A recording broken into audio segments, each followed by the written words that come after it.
અંદાજપત્ર 1193 કરોડ, 1193 કરોડમાં 26 લાખ રૂપિયા સહભંડોળના, બાકીના રાજ્ય સરકારનું અનુદાન. આમ તો આ સામાન્ય રીતે દર વર્ષનો જે અંદાજ હોય કે કામો તો હજી આપણે તાજા માંગેલા હોય. 1193 કરોડ છે, 1193 કરોડ જે છે એ જે અત્યારની સ્થિતિ અમે કરેલા હોય. બાકી રાજ્ય સરકારનું બજેટ આવે અને એમાંથી વધારાનું કોઈ અમે ભંડોળ જે માગેલું હોય, કારણ કે અમે નવા રસ્તાઓ, નવા બ્રિજો, નવા બિલ્ડિંગો માટેના જે અમે પૈસા માંગ્યા હોય એ ઘણી વાર આપણે નવા બજેટની અંદર કદાચ 100 કરોડ 200 કરોડ પણ વધારે પણ આવતા હોય.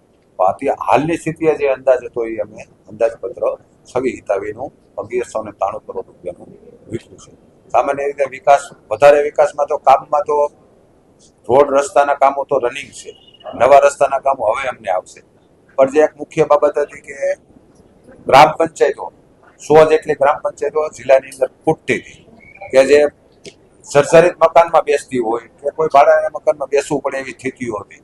એને આ વખતે અમે 96 ગ્રામ પંચાયતો અને મંત્રી આવાસ સાથે લઈ અને ઈ પેકેજને અમે મંજૂરી આજે 96 ગ્રામ પંચાયતોને આપી. બીજા નંબરમાં આંગણવાડીઓ જે છે એને અપગ્રેડ કરવા માટેના પણ જે અમે સારા પૈસાની અંદરથી ફાળવી અને અપગ્રેડ કરવી આંગણવાડીઓ, કે જે અત્યારે અપગ્રેડ એટલે કે સામાન્ય રીતે એની અંદર કોઈ સારા ચિત્રો હોય, કલર કામ થયેલા હોવા જોઈએ, કોઈ રમત ગમતના જેના સાધનો હોય, પીવાના પાણીની કઈ વ્યવસ્થા ઘટતી નહીં હોય. પછી ઘણી ગ્રામ પંચાયતો એવી હતી કે એને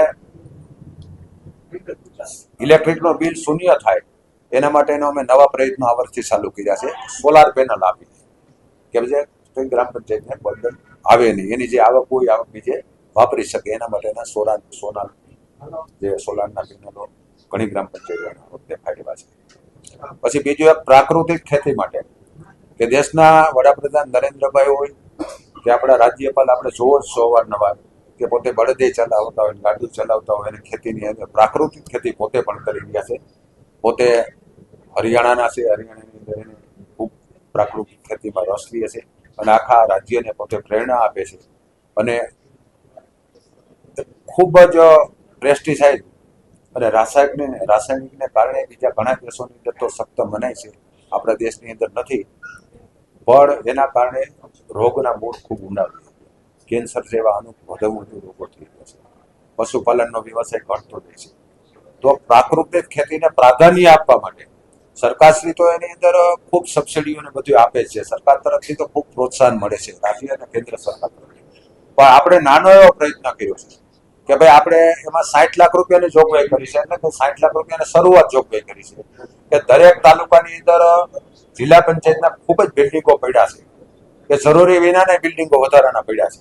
તો એમાં એક ખેડૂતો માટેનું એક કેન્દ્ર બનાવી કે ખેડૂતોએ પ્રાકૃતિક ખેતીનો માલ કે સારા ફળો છે, શાકભાજીઓ છે, કઠોળ છે, અનાજ છે, તેલ છે, જે પોતે પ્રાકૃતિક ખેતી કે ગાય આધારિત ખેતીનો માલ લઈ અને પોતે વેચી શકે અને લોકો ત્યાંથી ખરીદી શકે એના માટેના અમે જગ્યા આપશું અને શેડ બનાવી આપશું જરૂર પડે ત્યાં. અને એનો વધેલો માલ ને કોઈ ખેડૂતને વેચી જવો હોય તો આપણી સખી મંડળની બહેનો આવું ખૂબ સારું કામ કરે છે કે બહેનોને રોજીરોટી મળે અને પોતે પણ એ વેચાણ કરી શકે.